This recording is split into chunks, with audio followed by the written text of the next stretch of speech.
Boinapalli police స్టేషన్లో లంచం తీసుకుంటూ ఓ మహిళ ఎస్ఐ ఏసీబీ అధికారులకు పట్టుబడింది.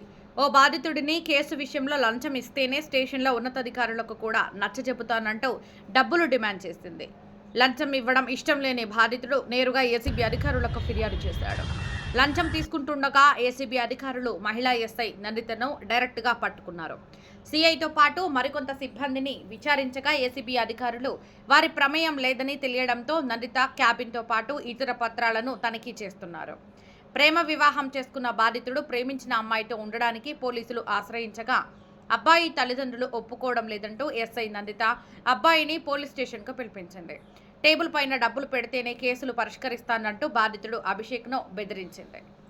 డబ్బులు ఇవ్వనంటూ అభిషేక్ వెళ్లిపోవడంతో అబ్బాయికి అమ్మాయికి మధ్య గొడవ పెట్టించి అమ్మాయిని కొట్టాడంటూ అభిషేక్ పై కేసు నమోదు చేసి జైలుకు పంపించింది.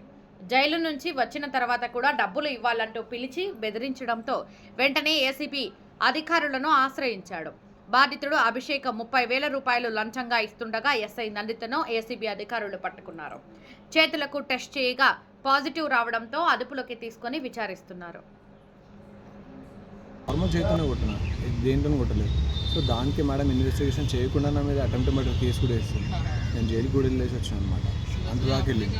సో మేడంకి అయినా కూడా రిక్వెస్ట్ చేస్తాను, మేడం నేను ఏం తప్పు చేయలేదు, మీరు ఫస్ట్ చూడండి, ప్రతి ఒక్కటి చూడండి, చూసి మీరు డిసిషన్ తీసుకున్నంటే మేడం అన్నది ఇవన్నీ వేస్ట్, ఇవన్నీ మాట్లాడతగదు, టేబుల్ మీద పెడితే మన వర్కౌట్ అవుతుంది అని చెప్పేసి అన్నారు.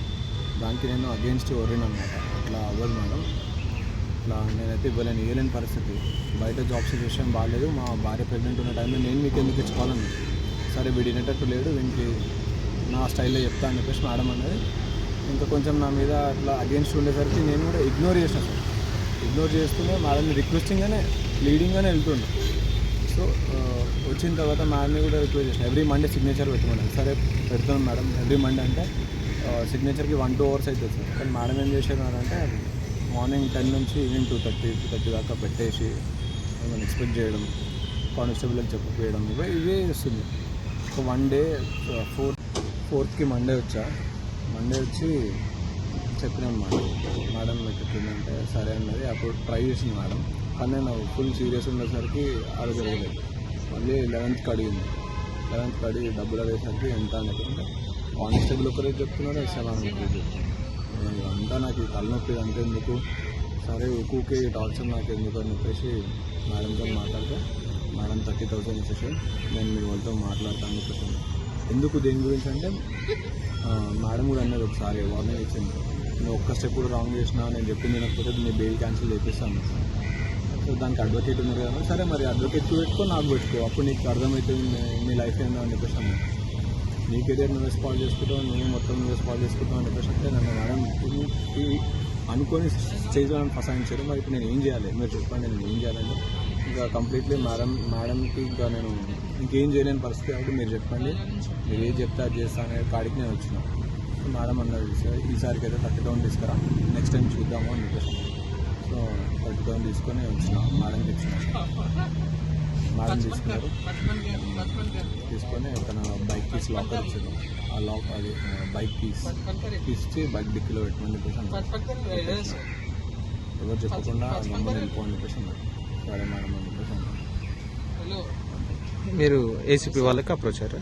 ఎస్ సార్, ఏసీబీ వాళ్ళకి నిజంగా ఏసీబీ వాళ్ళకి అప్రోచ్ అవ్వడం వల్ల నాకు చాలా హెల్ప్ జరిగింది. మరి ఇంకే ఆప్షన్ లేదు సార్, ఈ టార్చర్ భరించకన్నా సార్ వాళ్ళు చెప్తారు. Right, thank you. విజ్ఞప్తి ఏంటంటే మన తెలంగాణ యాంటీ కరప్షన్ బ్యూరో తరఫున 1064 అనేది 24 అవర్స్ టోల్ ఫ్రీ నెంబర్. అది ఎవరైనా కూడా 1064 కాల్ చేస్తే ఎప్పుడు కాల్ చేసినా కూడా మీకు రెస్పాన్స్ ఉంటుంది. తర్వాత ఆ కాల్ని మాకు కనెక్టెడ్ ఇన్వెస్టిగేటింగ్ ఆఫీసర్స్కు డైరెక్ట్ చేసి దాని మీద కేసు కూడా రిజిస్టర్ చేయడం జరుగుతుంది. తప్పనిసరిగా న్యాయం చేయబడుతుంది. కాబట్టి అందరూ 1064 ఎప్పుడైనా ఎక్కడైనా ఏ ప్రభుత్వ ఉద్యోగి కానీ మిమ్మల్ని లంచం అడిగితే 1064 కాల్ చేయండి. ఆ ఫిర్యాదుదారుడి పేరు చెప్పకూడదు.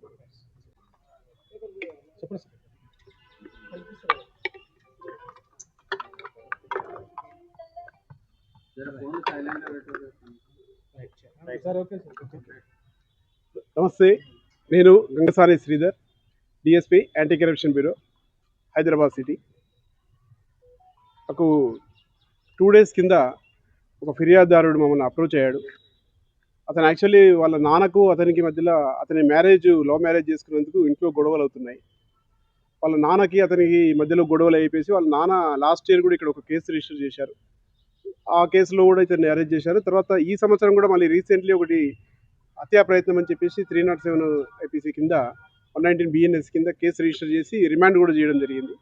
ఇక్కడ ఎస్ఐ ఉన్నటువంటి కిరణ్ నందిత అని చెప్పి ఆ ఎస్ఐ గారు అక్యూడ్ని రిమాండ్ చేశారు. ఆ అతనికి తర్వాత కోర్టు నుంచి బెయిల్ తీసుకున్నాడు. అతను బెయిల్ తీసుకున్నాక ఇక్కడ బెయిల్ కండిషన్స్లో ప్రతి సోమవారం రోజు ఇక్కడ అటెండెన్స్ ఇవ్వాలని చెప్పి ఇచ్చారు.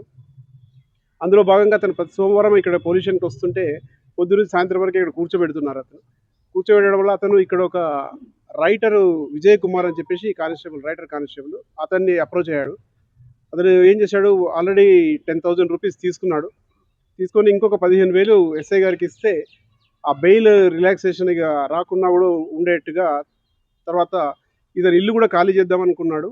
ఎందుకంటే ఇంట్లో ఉంటే ఎప్పుడు నాన్నతో గొడవలు అవుతున్నాయని చెప్పేసి గచ్చిబౌలికి షిఫ్ట్ అయిపోతా అంటే అందుకు కూడా మేము సహకరిస్తాము, కాబట్టి 15,000 ఇవ్వాలని చెప్పి అతను విజయ్ కుమార్ మాట్లాడాడు.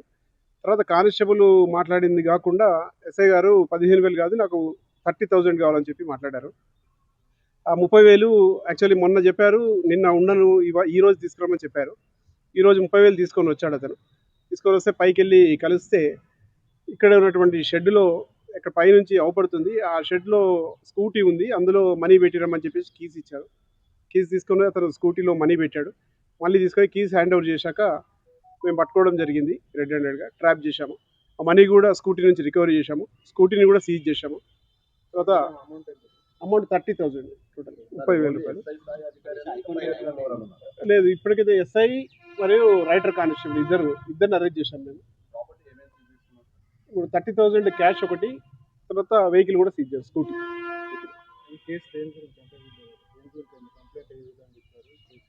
అదే అసలు మా దగ్గరికి వచ్చిన ఫిర్యాదుదారుడు ఇక్కడ ఈ పోలీస్ స్టేషన్లో ముద్దాయి. అతను వాళ్ళ నాన్నని కొట్టినందుకు 307 కేసు వేసి రిమాండ్ చేశారు. ఆ రిమాండ్లో అతను జైలుకి వెళ్ళేసి బెయిల్ తీసుకొని వచ్చాడు. బెయిల్ కండిషన్స్ ప్రకారం ఇక్కడ పోలీస్ స్టేషన్లో అటెండెన్స్ ఇస్తుంటే అతను పొద్దున్న సాయంత్రం దాకా ఇక్కడ కూర్చోబెట్టి సతాయిస్తున్నారని చెప్పేసి కొంత మనీ ఇస్తే కొంచెం కండిషన్స్ రిలాక్స్ చేస్తామన్న ఉద్దేశంతో వీళ్ళు మాట్లాడారు. అది మాట్లాడి ఆ అమౌంట్ గురించి ఇది చేశారు.